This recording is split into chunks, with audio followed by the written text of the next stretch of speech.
Welcome viewers. और बात करने जा रहा हूँ मैं विकास लाइफ केयर के बारे में, और क्या इसका टारगेट 1 रुपये हो सकता है या 10 रुपये जाएगा। पूरा विश्लेषण देखिए, आपको समझ में आ जाएगा। सो फटाफट वीडियो शुरू करते हैं।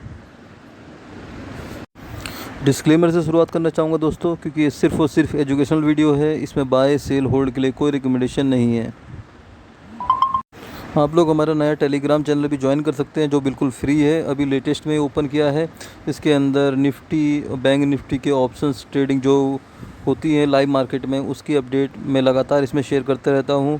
और कोई भी इम्पोर्टेंट न्यूज़ जो स्टॉक को प्रभावित कर सके या ऐसी कुछ आती है मार्केट में, सो मैं कोशिश करता हूँ इमीडिएटली शेयर करने की। सो आप चेक कर सकते हो, चाहे फ्यूचर ग्रुप हो, यस बैंक हो, वोडाफोन हो, कोई सा भी स्टॉक हो, मैं सारी न्यूज़ ऑन टाइम इसके अंदर शेयर करता हूँ। सो इसको भी ज्वाइन करके रखिए, आपके लिए बेनिफिशियल होने वाला है। दोस्तों ज़्यादा टाइम नहीं लूँगा। जैसे ये नोटिफिकेशन आया है 20 अगस्त का, उसमें इन्होंने बहुत सारी अनाउंसमेंट करी थी 8-9। चाहे वो शेयर कैपिटल बढ़ाने की बात हो, चाहे वो दोबारा से राइट इशू लाने की बात हो, चाहे वो एडविक में और इन्वेस्टमेंट करने की बात हो, या उसके प्रमोटर या डायरेक्टर के अपॉइंटमेंट की बात हो, सो दैट कंट्रोलिंग पर्पस, और बहुत सारी जो लैंड एक्विजिशन या फिर ख़रीदने वाली बात हो। मीन्स बहुत कुछ अनाउंसमेंट करा हुआ है इन्होंने। और जब से ये दोबारा से राइट इशू लाए हैं, तब से कह सकते हो पब्लिक का सेंटीमेंट एकदम चेंज हो गया है। और वो लाजमी है दोस्तों, 2-3 रुपये का शेयर है, 2 बार राइट इशू आ जाए 6 महीने के अंदर, तो जाहिर सी बात है कन्फ्यूजन बढ़ जाएगी। सो थोड़ा सा इसमें मैं अपना जो व्यू है वो आप लोगों के सामने प्रेजेंट करूँगा। लास्ट ट्रेडिंग सेशन में दोस्तों बराबर में क्लोज हुआ है, ना अपर सर्किट ना लोअर सर्किट, और अब ये एक रेंज बाउंड में ट्रेड कर रहा है। और जैसे कि मैंने लास्ट वीडियो में ऑलरेडी बताया था, इससे पहले मैंने राइट इशू का जो कैसे अप्लाई करते हैं उसकी पूरी डिटेल वाला वीडियो डाला है। उससे पहले मैंने एक वीडियो डाला था, उसमें मैंने ये भी बोला था भाई, जब भी कोई राइट इशू वगैरह आता है तो उस केस में प्राइस डाउन ही होता है। और क्योंकि ये कंपनी अभी दोस्तों मार्केट में जो नए नए सेगमेंट ला रही है या नए नए बिजनेस की ओर बढ़ रही है, सो उतना इसको पकड़ नहीं है मार्केट के अंदर अभी। जैसे रिलायंस का राइट इशू आए या भारती का आए, तो एक अलग थॉट आता है इन्वेस्टर और रिटेलर के माइंड में। लेकिन अब एक छोटा 2-3 रुपये का शेयर का आए तो उसमें अलग थॉट आता है। सो मैंने पहले ही बता दिया था कि इसका जो प्राइस है वो कम होने की संभावना है। और आप देख सकते हो लगातार इसके अंदर गिरावट देखने को मिल रही है। ये देखिए यहाँ पर पूरा प्राइस परफॉर्मेंस है। सो ये आपको ध्यान रखना है।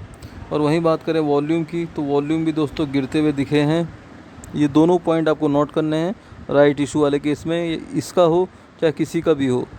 राइट इशू आएगा तो उसमें ये मान के चलिए कि अगर कोई बढ़िया कंपनी का आ गया, तब मान सकते हैं कि एक वॉल्यूम भी बढ़ जाएगा और लोग पार्टिसिपेट भी करेंगे। बट ऐसी कोई नई कंपनी आएगी तो उसके अंदर मैक्सिमम चांसेस प्राइस के गिरने के होते हैं।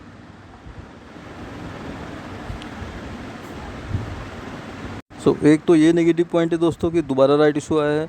दूसरा यह है कि इसके प्रमोटर भी अपने जो स्टेक हैं वो सेल कर रहे हैं। सो दो ही इसके अंदर मेजर पॉइंट है दोस्तों, एक तो 2 बार राइट इशू और प्रमोटर की शेयर होल्डिंग कम।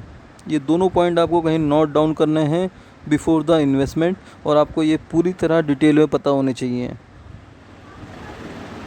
हालांकि ये ऑलरेडी अनाउंसमेंट कर चुके थे कि भैया हम प्रमोटर के शेयर बेचेंगे, उससे हम डेब्ट रिड्यूस करेंगे। ये मैंने 7 महीने पहले ही वीडियो में बता दिया था, जो अनाउंसमेंट आया था इनका। ठीक है। और अगर हम मनी कंट्रोल की वेबसाइट में देखें तो कम इन्वेस्टर हैं, लेकिन कह रहे हैं कि भैया इसे होल्ड रखो। और जो ये डिटेल थी दोस्तों इनकी एजीएम की, ये ऑलरेडी न्यूज़पेपर के माध्यम से और CDSL मेल के थ्रू ये बता भी चुके हैं। ठीक है। और 28 तारीख का इनका दूसरा पत्राचार है, जिसमें ये एनुअल जनरल मीटिंग की डेट वगैरह बता रहे हैं।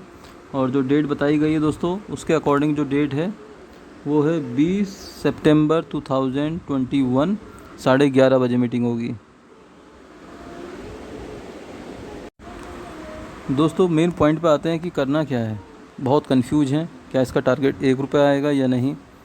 तो दोस्तों सिंपल बात है, मार्केट के अंदर स्टॉक की सप्लाई बढ़ रही है, और जहाँ सप्लाई बढ़ती है वहाँ पर डिमांड हो जाती है कम। ठीक है। सो ये मान के चलिए जो एक बहुत बड़ा इसके अंदर तेज़ी आई थी 15-20 रुपये वाली, वो तो अभी नहीं दिखती है दूर दूर तक, ये आप दिमाग से निकाल दीजिए, ठीक है। और जो पहले पुराने रेट पे लेके फंसे हुए हैं 12-13 से ऊपर वाले में, तो उनको तो यही तरीका लगता है कि वो एवरेज करें और राइट इशू में पार्टिसिपेट करें, सो दैट उनका जो एवरेज प्राइस है वो कम आ जाए। सो जब भी मौका मिले एग्जिट करने का तब कर सकते हैं। दूसरा पॉइंट दोस्तों, जो लोग नई एंट्री लेना चाहते हैं उनके लिए, कि देखो भाई ऐसे शेयर ऐसे होते हैं कि अभी प्रमोटर की होल्डिंग कम है और 2 बार राइट इशू आ रहा है और बिजनेस बिल्कुल नया है, ये 3 पॉइंट क्लियर होने चाहिए। सो शॉर्ट टर्म की एक्सपेक्टेशन रखना इससे बिल्कुल बेकार है, ठीक है, बिल्कुल बेकार है जो मुझे लगता है। यार कोई ऑपरेटर इसको भगा के ले जाए 2-4 दिन बाद वो अलग है, बट फंडामेंटली ये नहीं जाएगा ऊपर, ये कंफर्म है। ये चीज़ मैंने यस बैंक के शेयर में भी बोली थी दोस्तों, जब वो 19-20 रुपये का था तब लोग 35-35 रुपये उसका टारगेट बता रहे थे। सो मैंने उस टाइम पर भी बोला था कि भैया 2,500 करोड़ शेयर है मार्केट के अंदर, सो आप प्रॉफिट बुक नहीं करोगे तो दूसरा करेगा। सो ये आपको ध्यान रखना है। एक बाइंग जोन सबको पता होना चाहिए, जैसे अभी यस बैंक पूरा बाइंग जोन पे है 11-12 रुपये की रेंज पे। सो इसका बाइंग जोन दोस्तों मैंने ग्रीन बॉक्स यहाँ पर मार्क करा हुआ है, ये देखिए आप, मेरे हिसाब से ये इसका बाइंग जोन है 2.40 रुपये से 2.90 रुपये। ये इसका एक श्योर बाइंग जोन बोल सकते हैं इसके लिए, कि मीन्स 2.40 रुपये से नीचे तो मुझे नहीं दिख रहा ये शॉर्ट टर्म के अंदर, ठीक है। ऐसा कुछ बैड न्यूज़ आ जाए, जैसे अभी मार्केट टॉप हाई पे है दोस्तों, सो ये छोटे शेयर पे कुछ फ़र्क नहीं पड़ रहा, बट अगर मार्केट गिरती है तो उस केस में छोटे शेयर में और ज़्यादा फ़र्क पड़ता है। और उसका रीज़न ये है क्योंकि इन्वेस्टर को, रिटेलर को जो अच्छे स्टॉक हैं वो कम दाम में मिल रहे होते हैं, तो वो ऐसे छोटे पैनी स्टॉक से निकल के अच्छे शेयर में एंट्री लेंगे, वो कम में मिलेगा तो HDFC वगैरह, रिलायंस वगैरह। सो अगर वो भी कुछ होता है मार्केट में करेक्शन, तो तब भी छोटे स्टॉक गिरेंगे, ये आपको ध्यान रखना है। मार्केट बढ़ रही है, छोटे स्टॉक नहीं बढ़ रहे, ये लाजमी है, बट मार्केट गिरेगी तो छोटे स्टॉक और ज़्यादा गिरेंगे, ये ध्यान रखना। सो बिल्कुल सिंपल एनालिसिस जो मुझे लगता है, 2.40 रुपये से 2.90 रुपये की रेंज इसके लिए एक बाइंग बॉक्स का काम कर रही है, जहाँ पर इस पर सप्लाई आ रही है, और वहीं 4.90 रुपये से 5.20 रुपये पे डिमांड है। सो वहाँ पर यहाँ पर प्रॉफिट बुकिंग आएगी। तो ये दोनों लेवल आप लोगों को बिल्कुल क्लियर पता होने चाहिए, और शॉर्ट टर्म के अंदर मेरे हिसाब से ये इसी बॉक्स के अंदर ट्रेड करने वाला है, कहीं दूर नहीं जाने वाला दोस्तों ये।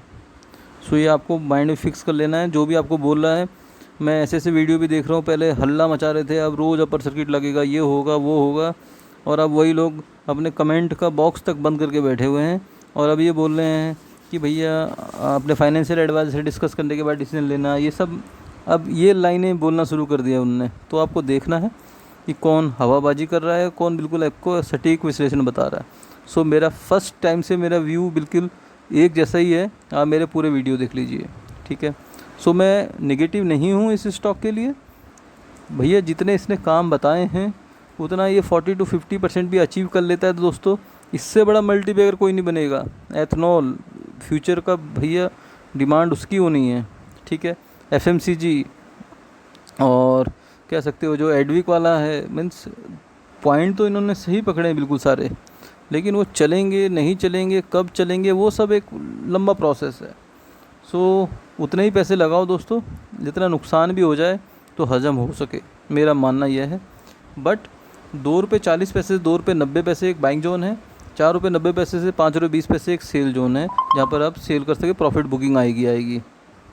रही बात राइट इशू की, तो दोस्तों राइट इशू में अगर ये मान लिया 2 रुपये पे भी लाते हैं, तो तब भी ये मान के चलिए आप, अगर आप 3 रुपये में शेयर ख़रीदते हो, 2 रुपये में राइट इशू आता है, तो आप सीधा 2 रुपये का प्रॉफिट बुक भी कर सकते हो। सीधे जो राइट इशू के शेयर मिलेंगे उसको सीधा सेल कर देना, वो तो आपको प्रॉफिट ही है, इसको यहाँ से निकल जाना। तो ये थोड़ा सा प्लानिंग बनानी पड़ेगी इस केस में, अगर कोई लंबे समय से या बड़े इन्वेस्टमेंट करके फंसा हुआ है तो, ठीक है। बट नई एंट्री दोस्तों मेरे हिसाब से जो मैंने लेवल बताया है उसी पे लेने में फ़ायदा रहेगा, जो मेरा व्यू है इसके अंदर। होप आप लोगों को समझ में आया होगा। समझ में आया तो दोस्तों वीडियो को लाइक, चैनल को सब्सक्राइब जरूर करिए। मिलते हैं नेक्स्ट वीडियो में, बाय बाय।